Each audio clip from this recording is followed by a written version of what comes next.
Welcome to Shovelware Diggers. Our dig team is currently excavating the Softkey Shareware 2000 Hit Games 2CD collection. You can find a link in the video description listing the entire directory structure of this archive. Here's what our diggers have for week 206. For more information on how to join the dig team, simply follow the Patreon link in the video description. Now, without further ado, let's get to it. First up, Eli Malinsky has dug up WINGAMES /puzzle/KLOKS. Something to do with clocks, I'm guessing. Puzzle and clocks. And that was written in Borland Libraries. We got file ID, help, write, readme. What's fileid.diz say? KLOKS version 1.0 puzzle for MS Windows 3.1 Windows emulation of a... Okay, some punctuation would be nice. Although I'm guessing that's probably supposed to be like new lines and stuff. It's kind of funny how fileid.diz files are typically formatted for like showing up on like terminal screens, but always show up as like a single line in Windows, just because of the differences in how it's being interpreted. Okay, so Windows emulation of a mechanical puzzle. Get both hands of all 9 interacting clock faces pointing to 12 in the shortest time and fewest moves. Okay. And I got the README here. Apparently this was made by Stephen Marshall in 1993. And hardware required, a CPU capable of running Microsoft Windows 3.1. Well, that's probably a given. Oh, and apparently there is a register.form there. Yeah, it's not associated with anything though, so hang on a second while I figure out how to open this so that we can see just how expensive this game was. Wait a minute. Okay, I'm looking through this registration form here, which is pretty basic. It has $1 for shipping and handling, but here's the crazy thing. I don't see... It says make checks payable to Homespun Software. I don't see like a price value. Like, shouldn't your registration form actually indicate like how much the registration fee is instead of just the shipping fee? Okay, I finally found it. It's $5 to register and then $1 for shipping and handling. So technically $6, but let's see what we got here.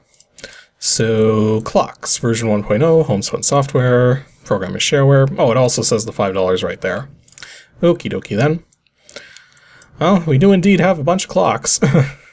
Also, no maximize button, so that's proper for having a fixed window size. There's an auto solver apparently. You can also save your progress. Apparently there's presets. You can also change it so that you're only viewing one hand at a time. That's kind of interesting. Yeah, so this isn't exactly super straightforward here. So it says, the puzzle is solved when all hands are pointing to 12 o'clock. Only the hands of the 4 corner clocks can be manipulated directly. The other hands are controlled depending upon the state of the 4 push rods surrounding the center clock. The push rods link together one layer of hands. And apparently there's a hint here. Maybe easier to work on just one set of hands at a time. Of the 4 clocks surrounding it, the small jewel in the center of the push rod will be the color of the hands that are currently linked together. So I mean, if I try... Okay, that's interesting. So yeah, if I try to move one of these, they all move. And they all move in different ways, apparently. So like, I mean, if I move this one up to 12, then these aren't at 12 either. But let's say if I push this push rod in like that... Okay, and then that's only manipulating this corner worth. Does right-clicking do anything? Oh, right-clicking actually lets me select whether I'm adjusting both hands at the same time, or just the hour hand. Oh no, that affects the minute hand as well. So yeah, so my question now is, how do I get the hour hands to, or the minute hands to work, like to rotate on these? Because as it stands, all of the rotations I'm making are only affecting... only seem to be affecting the hour hands, or are they? If I lock one of them down, now it's affecting the minute hands. Interesting. In fact, it's only affecting the minute hands when it's locked down like that. Okay, so to affect the hour hands, you have to change one that isn't locked down, which conversely also only affects everything except the locked down corner. Okay, so let's think about this for a second here. So if I want this particular minute hand to be pointing at 12, I'd want to go like that. And then we can switch this off and then turn this good distance like that. And now they're both aligned at the 12 o'clock there. And also this one here is technically aligned too, but it's going to be misaligned in a second. But now the only trouble is if I wanted to realign some of this stuff here, if I try spinning this back around, like that moves that hour hand again. So I can't, so no matter what, it's kind of both going to be moving at the same time in a sense. This is tricky. Yeah, this particular puzzle game is kind of messing with my head. I have no doubt that this would appeal to some people, but to me, this is kind of frustrating. But I definitely see the appeal of this kind of puzzle, though, so if this is something that you guys think looks interesting, definitely try to look this one up. Next up, we have a team dig from Anthony and Troy Bowman. WINGAMES /WC/PGTTK15. I don't have a clue. When it's just a bunch of letters that don't seem to make sense, I have no clue. And it's in the WC folder, so that makes it even harder to figure out. Oh, we have a breakout.wave. I actually have a bunch of wave files. I also have a prison.txt. Wait a minute. Okay, I'm just thinking to some of the software we've seen so far, specifically that tracker type software, like not like actual like music tracking software, but those particular games that were you just click on things and were really obnoxious in terms of sound effects.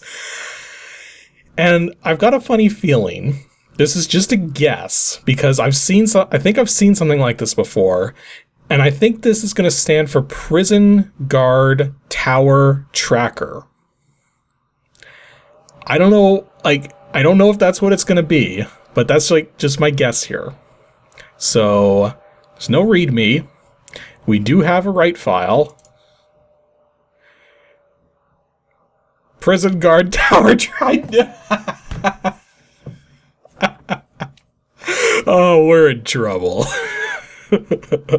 It's another one of these tracker arcade series things. I was kind of hoping I was wrong about that, but yeah, I'm sure I've seen this before in the past, and I'm sure that this is gonna be horrible. At least I don't have to like censor anything out if this apparently is for general audiences, but we'll see about that. So I don't even need to read the README. We know how this is going to play. Although I am curious how much the guy was charging for this stuff. So according to the order form here, registration is $7.87 in the USA, $7.97 if you're in Canada, and $12.10 for other countries. Those numbers don't make any sense.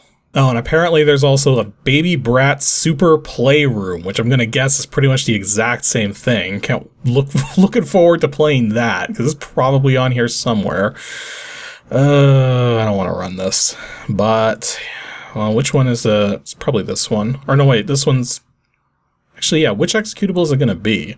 I'm going to guess this one. Nope, that's the auto extractor. Darn it. Okay, take two. This is probably the game. Press enter. Press enter. Press enter. Press enter. You can't make me. Press enter. Press enter. Press enter. Press enter.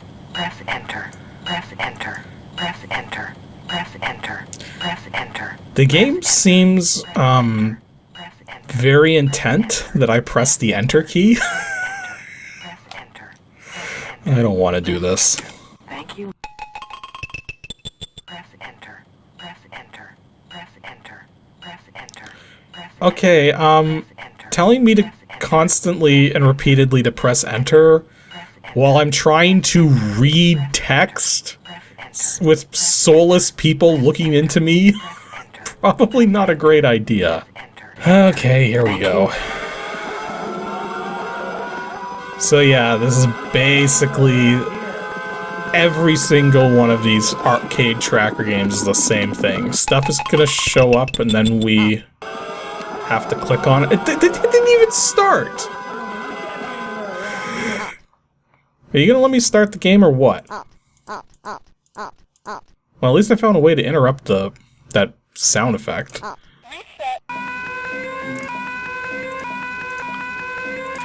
So this is the gameplay. This is what everybody wanted, huh? Oh geez, this isn't even collision detect well, because it doesn't depend on the circle, it depends on where that finger points after you click, which is at the top of the circle. So even like that works, but that didn't. This is terrible. You can't even get the mouse cursor working right. And then that's it. Negative 235 points. We should be so lucky. So yeah, that was Prison Guard Tower Tracker. I'm not playing any more of this, and if you want to play some more of this on your own accord, I freaking dare you.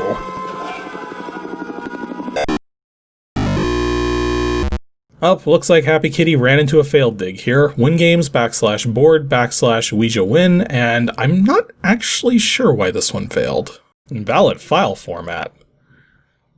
All I tried to do was start the game. And it just gives an invalid file format? Like, it's clearly a proper Windows executable, but why is it even doing that? Oh, what's the README say here? Yeah, the README doesn't really help, unfortunately. Which is kind of sad, because this is a program that came out of Taiwan from the looks of it.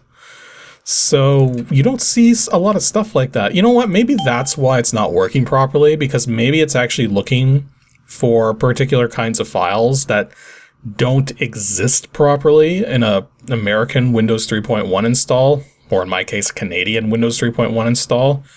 Actually, no, I think this is technically an American 3.11 install, because it came from our Packard Bell computer, which we had for the brief amount of time that I lived in Texas for. So even though I'm in Canada now, running this on a Canadian computer, the particular version of Windows that I'm using came from an American computer with disks in... You know what? I'm just getting off track here because this failed. So we're just gonna have to move on to another dig. Thus, Happy Kitty's successful dig is WINGAMES /comp /HOWOLD. So I'm guessing this is gonna have something to do with ages, like determining like how old something is or whatever. I mean, that's what I'm getting from this. So we do have some write files and a help file. File id.dis, how old are ya? Version 4.0, howOld.zip, calculate your age in years, months, weeks, days, hours, minutes, and seconds. So this is just a calculator. This is just a calculator. So enter birth date and birth time. Well, I'm not going to put my actual birth date in, so let's just say I was born... well, actually, what is even the format that it's looking for here? Because it wants me to put these numbers in with the slashes between them, but it's showing the current day and time in like a more fully fleshed out format? That seems kind of weird. Well, let's try to put something in that, well, I don't know what order. Like if I just put in 10:05, 85, birth time 10:10. Does that work? Okay, it says 35 years. So, okay, so the year is the last one. But it's not, I still don't know, like, which of the, like, if I try to put in, oh, you can't edit it after you've put it in? It's kind of dumb. Let's try 2005 86 1010. Okay, at least if you get it wrong, it tells you what format it's supposed to be.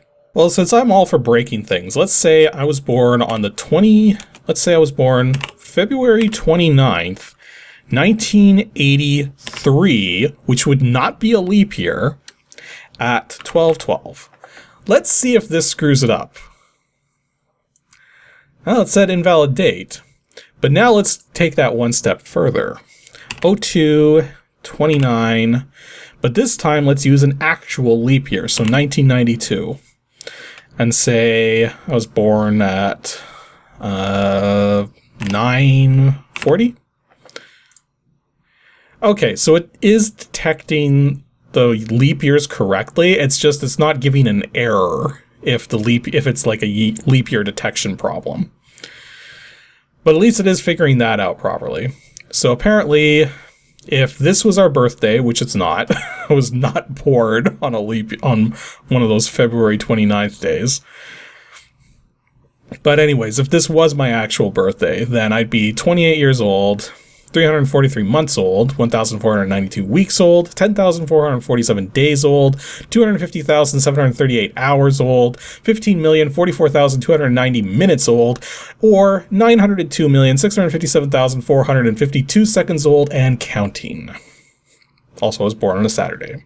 Oh, here's the real test, though. Let's see how it likes year 2000. So let's say I was born January 1st, 2000.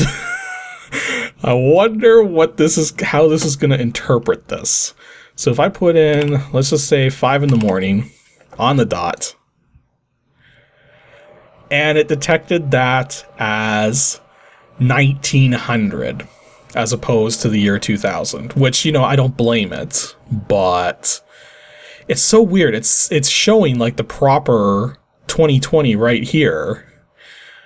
But because the date format only wants 2 characters for the year, we can't put in a date that's from 2000 onwards.